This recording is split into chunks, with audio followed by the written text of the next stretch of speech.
Their first New Year's kiss was perfect. But when she pulled away, she saw he had no shadow. A demon took it as payment for power years ago. If you want to find out what other contracts are signed in blood in this city, join our hunt, subscribe to the channel. We're going to need you. The glitter of the New York City skyline exploded behind Kwon Jae-won, but Rumi saw only the blank, empty pavement beneath his expensive shoes. The rooftop party raged on, a sea of champagne and false promises, but a cold silence enveloped her. Her hunter's instinct, the demonic blood she fought to control, screamed. The intricate patterns that sometimes flared on her skin burned with a familiar warning. This man, the powerful, untouchable mafia boss who had somehow broken through the walls she built after Jinnu, was tainted. He saw the shift in her eyes. Rumi, what is it?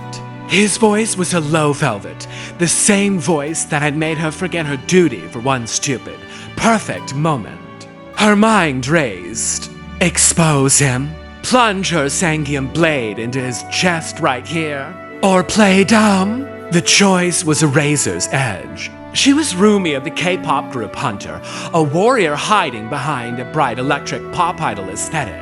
Her completely purple hair, tied back in a long, thick braid, felt heavy with the lie she was about to tell. She forced a smile. Nothing. Just the fireworks. It's a lot. As she turned away, feigning a glance at the city, she caught his reflection in the penthouse window, and her heart stopped. Behind his perfect image, a second, distorted shape writhed for a split second. A thing made of smoke and teeth. It wasn't that he had no shadow. It was that something else had it.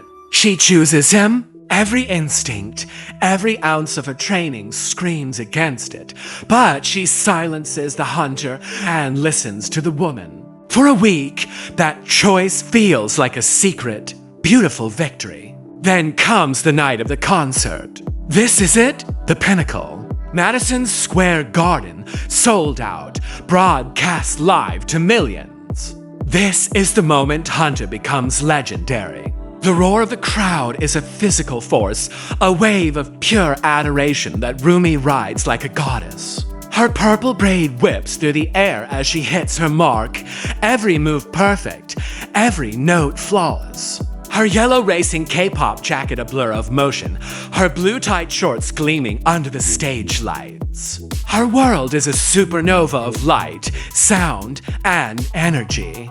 For a fleeting second, she catches Jaewon's eye in the VIP box, a silent, electrifying connection across the screaming abyss. Then the abyss screams back. It starts as a crackle in her earpiece. The pounding bass of their hit single stutters, warping into a low, gut-wrenching drone.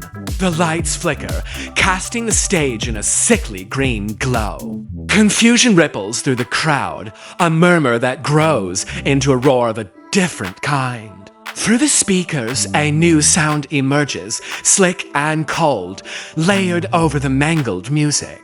It is a voice, a rhythmic, taunting whisper that cuts through the chaos, and it is not prose. A special guest, a hidden name, who plays a dark and deadly game.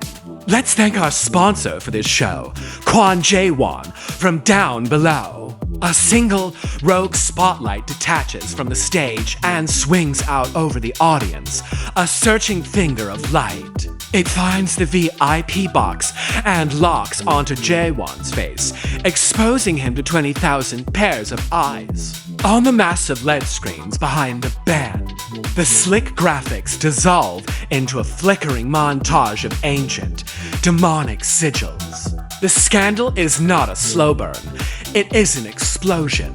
The world erupts. They are rushed off stage by a panicked crew. The screams of the audience replaced by the frantic shouting of their manager. Rumi's phone is already blowing up, a stream of pure digital poison. Hashtags are trending. Hunter Devils, Kwon Jae-won. Her face is plastered next to his on gossip sites, the headlines screaming accusations of Satanism. Criminal ties a fall from grace. Her bright, electric pop idol world hadn't just been threatened, it had been sacrificed on a global stage. And Jaewon's missing shadow had just swallowed her whole. She couldn't take it anymore. Rumi stormed into Jaewon's office, a sleek fortress of glass and steel overlooking the city, and threw her phone on his desk. Her purple hair, usually so vibrant, felt dull with exhaustion. "This stops now," she said, her voice shaking with rage. "I know about your shadow, and I know something is attached to you." Jaewon didn't flinch. His expression was grim. He led her to a hidden vault behind a bookcase. A room filled not with money, but with ancient scrolls and artifacts. "I didn't sell it for power," he said quietly, his voice raw with a pain she had never heard before. "I sold it to save my sister. She was dying." A demon appeared and offered a cure for a trifle, a shadow. He unrolled a brittle scroll. On it was a name written in blood, a name that made the air in Rumi's lungs turn to ice. It was Asmodeus, an ancient enemy of her demon-hunting clan. "It was never a random bargain," Jaewon said, his eyes locking with hers. "He wasn't after me, Rumi. He was setting a trap for you." A sliver of hope cut through her despair. She knew this enemy. She could fight it. But as that hope bloomed, the room grew cold. The lights flickered and died. Jaewon gasped, his body stiffening. His mouth opened, but the voice that came out was a layered, echoing horror. The hunter sees the trap at last, a future built upon the past.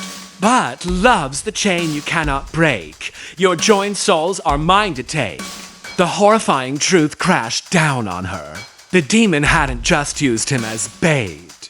By loving him, her half-demon essence had latched onto his tainted soul, forging a bridge. A bridge the demon was now using to cross fully into the world, with them as its anchor.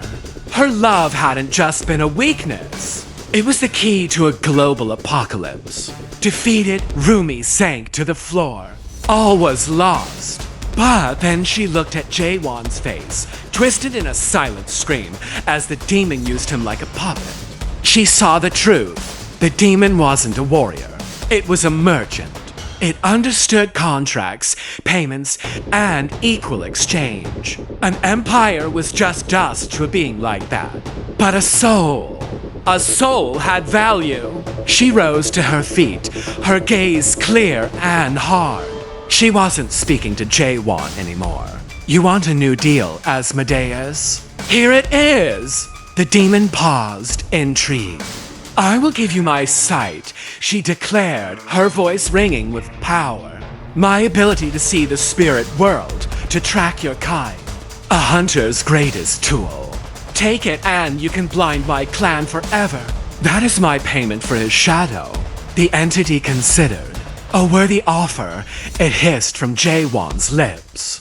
"But a deal requires balance. He must pay a price as well.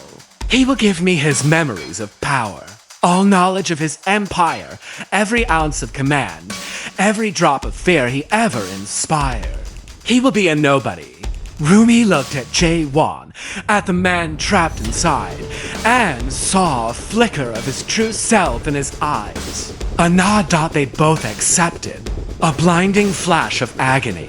When she could see again, Jaewon was on his knees, gasping. His shadow stretched long and dark behind him on the floor. He looked at his hands, a deep confusion in his eyes, the hard edge of a king replaced by the softness of a man with no memory of his throne. "And Rumi!" The world felt flatter, dimmer. The whispers of the spirit realm were gone. She was half blind, vulnerable. He stumbled towards her, not as a boss, but as a man reaching for the only thing he recognized in the room. She met him halfway, their embrace not one of victory, but of a shared, bleeding wound. Their passion was forged in the sacrifice of who they were for the sake of what they could become. His shadow lay beside hers, a permanent reminder of the price they paid.